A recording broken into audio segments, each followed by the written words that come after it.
एक ब्राह्मण थे तो तीर्थ यात्रा करना चाहते थे, उनके लड़के थे पर उनकी ज्यादा आज्ञा नहीं पालन करते थे, तो सोचा कि बूढ़ा अकेले तीर्थ यात्रा कैसे कर पाऊंगा।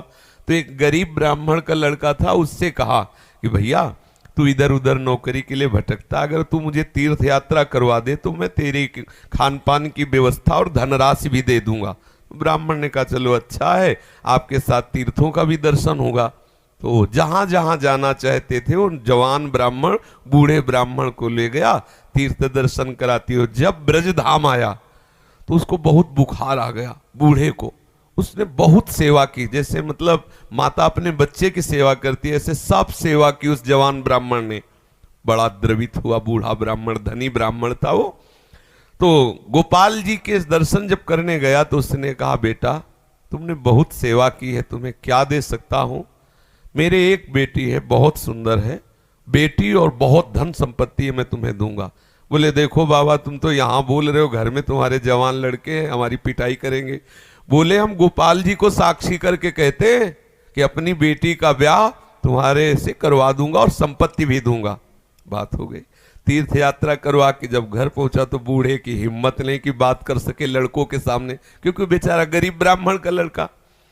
महीना भर सोचता रहा कि कभी न कभी तो सूचना दे, वो तो सूचना नहीं। तो घर गया उनके और बोला देखो बाबा आपने कहा था कि तुम्हारा, तो लड़कों ने धक्का लगाया और दो चार थप्पड़ लगाए कि तेरी सामर्थ्य क्या है कि तू मेरी बहन से ब्याह करने की बात सोच सके। बोले नहीं बाबा ने कहा था। अब लड़कों की वो स्वरूप देख करके बाबा बदल गए। उनका हमें नहीं याद है कि हमने कुछ कहा था। अब उसने कहा अरे नहीं तुमने तो गोपाल जी के सामने कहा था। उनका हमें याद ही नहीं कि हमने तुमसे कुछ कहा है। पीट के भगा दिया। अब उस लड़के को इस बात का बुरा लगा कि तीर्थ यात्रा करके आया और कह रहा कि मुझे याद नहीं है। अब मैं अपनी तरफ से तो कहा नहीं था ब्याह करने की, और इसने हमारा अपमान भी करवाया, अब तो ब्याह करके ही रहेंगे। उसके जिद चढ़ गई। उसने पंचायत बुलाई और पंचायत में कहा कि इसने हमें तीर्थ यात्रा के लिए प्रेरित किया, तीर्थ यात्रा ले गया, मैंने इसकी सब सेवा की, इसने ठाकुर जी के सामने मेरे ब्याह की बात कही। तो बोले कोई और गवाही दो तब बात बनेगी। बोले गवाही में तो केवल हम ही और ये बुढ़ा और ठाकुर जी थे। तो बोले अब भाई गवाही तो दो में क्या, तुम जो कह रहे हो कि इन्होंने कहा वो कह रहे नहीं कहा, तो तीसरा चाहिए। वो तीसरे में तो ठाकुर जी थे। तो बोले अगर गवाही दे दें तो ब्याह हम जबरदस्ती करवा देंगे। पंचायत पहले लगती थी गांव में, जैसे होता है ना न्यायालय, तो छोटा मोटा न्यायालय समझो गांव का, पंच लोग जो निर्णय कर देते थे फिर वही होता था। तो बुढ़े से कहा तो बुढ़ा राजी हो गया, क्योंकि उसे पता था गोपाल जी थोड़ी आएंगे। उसने कहा अगर गोपाल जी कह दें पंचों के बीच में आके कि हाँ हमारे सामने ब्याह की बात हुई थी, तो अब किसी की बात नहीं मानेंगे, हम ब्याह कर देंगे। लड़के भी राजी हो गए, क्योंकि सबको पता था कि कोई ठाकुर जी मूर्ति थोड़ी चल के आएगी। और उसने मूर्ति नहीं माना था, उसने साक्षात ठाकुर जी माना था। आया वृंदावन और ठाकुर जी का शयन हो गया था। अब वहां से अब वो बहुत परेशान कि अब कल तक हम रुके फिर ठाकुर जी से बात करें, तो ऐसा। अब दरवाजा बंद थे, खटखटाया, क्योंकि उसके लिए मूर्ति थोड़ी है, और कहा सुनो गोपाल जी हम तुमसे ये पूछने आए कि वो जो वृद्ध ब्राह्मण था उसने कहा था कि नहीं तुम्हारे सामने ब्याह की बात। दो चार बार आवाज लगाई तो वहां से तो कोई उत्तर नहीं आया। फिर बहुत जोर से बोला भड़बड़ा के, देखो हम तुम्हें चैन से सोने नहीं देंगे, हम पैदल चल के आए, भूखे हैं, और आप ब्याह की समस्या है और आपको इसका उत्तर दे। छोटी मोटी बात होती तो छोड़ देते, ब्याह की बात है।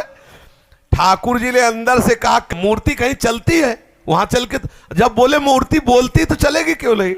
ठाकुर जी फंस गए। ठाकुर जी ने अंदर से कहा कि कहीं मूर्ति वहां जाके थोड़ी उड़ीसा में वहां जाके साक्षी थोड़ी देगी, मूर्ति चलती थोड़ी है। बोले महाराज जब मूर्ति बोलती है तो चलेगी क्यों नहीं। अब ठाकुर जी विवश हो गए। ठाकुर जी बाहर निकल के आए और सब सेवक लोग सुला के गए थे। समझो कितना भाव में दम है। उसने देखा बहुत सुंदर गोपाल जी साक्षात ठुमुक ठुमुक कर करके आए, नौ किशोर। बोले देखो हम चलने के लिए तुम्हारे भाव के कारण राजी तो है, लेकिन भोग राग की व्यवस्था, क्योंकि हम वृंदावन के ठाकुर, हमें तो चक माल चाहिए, हमको चना चवेना में तो रुकने वाले हैं नहीं, रबड़ी गुलाब जामुन ये सब चक्कर चाहिए। तो बोले देखो कुछ रुपया तो है, अब शादी का चक्कर, इसलिए व्यवस्था तो तुम्हारी बनाएंगे ही हम। तो बोले कैसे चलोगे? बोले चलेंगे तो हम पैदल ही, आगे आगे तुम चलना, पीछे पीछे हम चलेंगे, थोड़ी थोड़ी देर में कुछ भोग लिए रहना, हमको भोग लगा देना। बोले अब हम चले और तुम आ रहे हो कि नहीं आ रहे हो ये मुझे कैसे पता चलेगा? बोले नूपुरों की ध्वनि तुम्हें सुनाई देगी, अगर पीछे मुड़ के देख लिया तो जहां से मुड़ोगे वही हम खड़े हो जाएंगे, आगे नहीं चलेंगे। बात तय हो गई, चल दिए ठाकुर जी। अब आप देखो क्या मूर्ति है। अब वो बीच बीच में भोग लगाता हुआ जब अपने गांव के नजदीक पहुंचा तो सोचा केवल नूपुरे बज रहे हैं कि आ भी रहे हैं। मुड़ के देखा तो ठाकुर जी खड़े। बोले चलो, बोले अब नहीं, अब सबको लिवा के यहीं लाओ क्योंकि हमारा तुम्हारा वादा था। तो बोले कोई बात। गांव में दौड़ता हुआ गया, सबसे हल्ला मचा, वृंदावन के ठाकुर पधारे साक्षी देने के लिए। अब तो भीड़ इकट्ठा हो, साक्षात ठाकुर।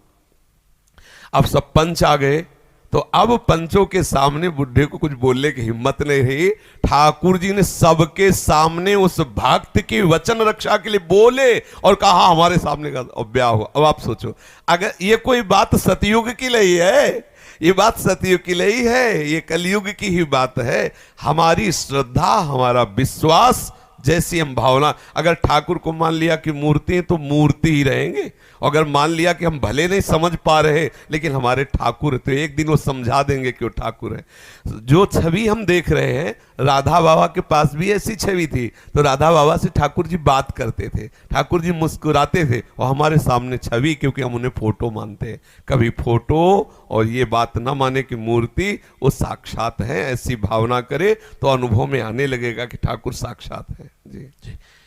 अगर वीडियो अच्छा लगा हो तो please like and share and subscribe करना ना भूलें। राधे राधे।